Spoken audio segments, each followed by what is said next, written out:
This is a golden age of superhero television, to the point that choosing what to watch feels just like walking into a comic book store. There are so many different kinds of comic book and superhero-themed shows that cater to completely varied interests.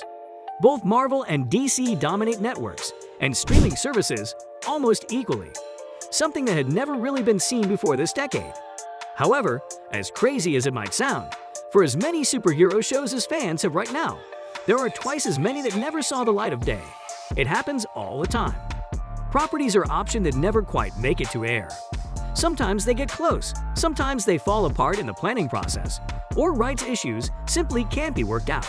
Some shows get a chance and make it to air, but just don't get the proper opportunity to find their footing or their audience before they're cut short. Other times, there are shows that last a little too long. They either outlive their welcome, or they keep going beyond a perceived endpoint, simply because the series is a success for the network. That can be just as unfortunate, in some ways, to watch a show that was great get driven into the ground because the network doesn't want to grant it an ending. Today's list will look at the shows that never got the chance to see the light of day. So don't forget to watch today's full video for the top 7 canceled superhero TV shows that we never got to see. Number 7. She-Hulk.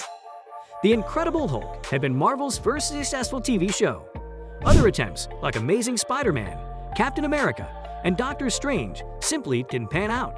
When the series ended, the network wanted to find a way to keep it going and look to the comics for inspiration. Hulk's cousin, Jennifer Walters aka She-Hulk, had become a successful character to launch her own spin-off book, so they wanted to follow that example. The movie legend Larry Cohen, the director behind movies like It's Alive, Q, and The Stuff, was hired to direct the pilot. In turn, he hired supermodel Bridget Nielsen to portray the title character. Bill Bixby was even asked to make a cameo as David Banner, to help launch the series successfully, as well as helping to establish a familial relationship when She-Hulk had never appeared in an episode of Incredible Hulk. A promotional photo shoot was done to help sell the concept and to get the pilot off the ground. The image of Nielsen as She-Hulk started circulating, and after that, the series generated some pretty good word of mouth. However, eventually, it stopped in its tracks. The show never wound up getting past that initial photo shoot. Number 6. Moon Knight. Moon Knight has become a fan-favorite vigilante in recent years.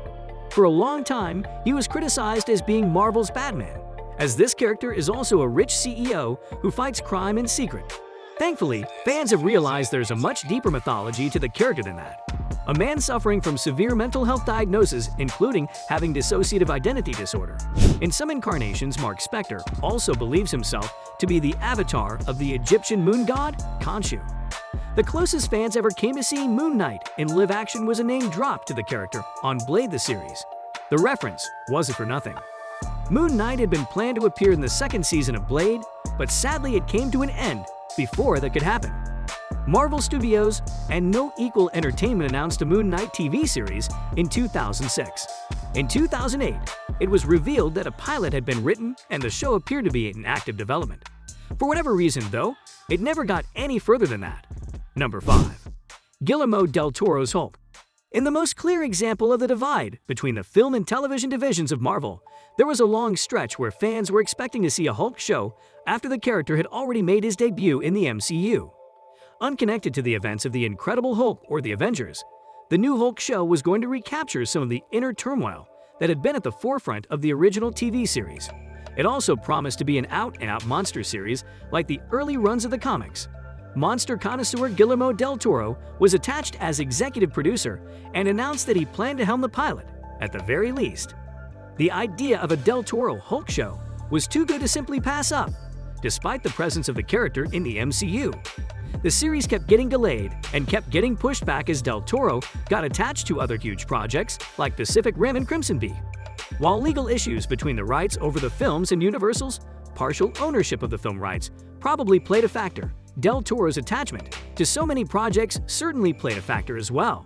With so many things he had started putting his name on, there was no way to really commit to a complicated project like this. Number 4. Marvel's Most Wanted. Agents Bobby Morse, aka Mockingbird, and Lance Hunter had a truly rocky relationship on Agents of S.H.I.E.L.D. They started out hating each other, and it was revealed that they had once been married, and even though they sometimes still hated each other, they began to rekindle their relationship. with both of them originating in the comics. They made sense for the first characters to be chosen for a S.H.I.E.L.D. spin-off. They were even written out of the show in a storyline that served as a backdoor pilot for their series, in which Morse and Hunter outed themselves as spies in an effort to divert attention away from S.H.I.E.L.D. and went on the run.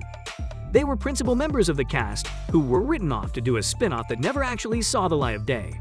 After that happened, it was impossible for them to even return to S.H.I.E.L.D. given the way that they had been written out. Number 3. Amazon. After Smallville had completed its 10-year run on television, before Gotham started spinning stories about a young Bruce Wayne, Amazon was going to be DC's next foray into exploring the origins of a classic superhero. This show, in some ways, had more potential than the other two.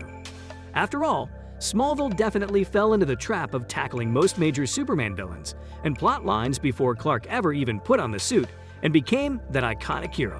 Gotham is starting to follow that same path. However, seeing Diana's years prior to becoming Wonder Woman could have been amazing, especially considering the fact that she truly hails from another world.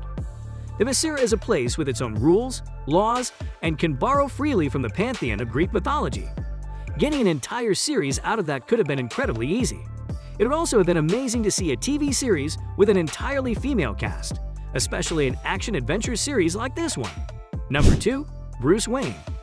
Before Smallville ever hit television, DC had considered producing a TV show centered on a young Bruce Wayne, called Bruce Wayne. In 1999, screenwriter Tim McCanley's was a hot commodity after his script for The Iron Giant had been so well received. The movie had done well and McCanley's had gone on to pitch WB a TV show centered on a young Bruce Wayne before he became Batman. The idea took heavy cues from Frank Miller's successful graphic novel, Batman Year One. The concept was sold to Toll & Robbins, who then took the show to HBO and began negotiating the broadcast rights. The WB wanted the series, believing it to be their next big hit show, along with the then new Buffy the Vampire Slayer spinoff, Angel. The only trouble was that the Warner Brothers movie department was developing the exact same idea at the exact same time. The plan was for the next movie to go back and explore Batman's origins, also using Batman Year One as a jumping-off point. Because they didn't want to create a divide between the movie and TV divisions, WB shelved the project in favor of the movie. Number 1. Generation X. Generation X is still technically the first live-action X-Men that fans had ever been treated to. The pilot movie premiered on Fox, with there being every intention of it launching a TV series.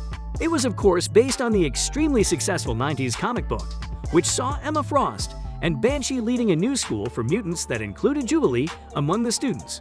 The pilot movie cast terrific character, actor Matt Frewer, as an original villain called Tresh. However, it tackled the themes of the X-Men lore head-on. The Mutant Control Agency was at the heart of the pilot, and in some ways, it had already won. Undocumented mutants could be taken to internment camps if they weren't careful. With that, we come to the end of today's video. Don't forget to join in the next time for more of such interesting content.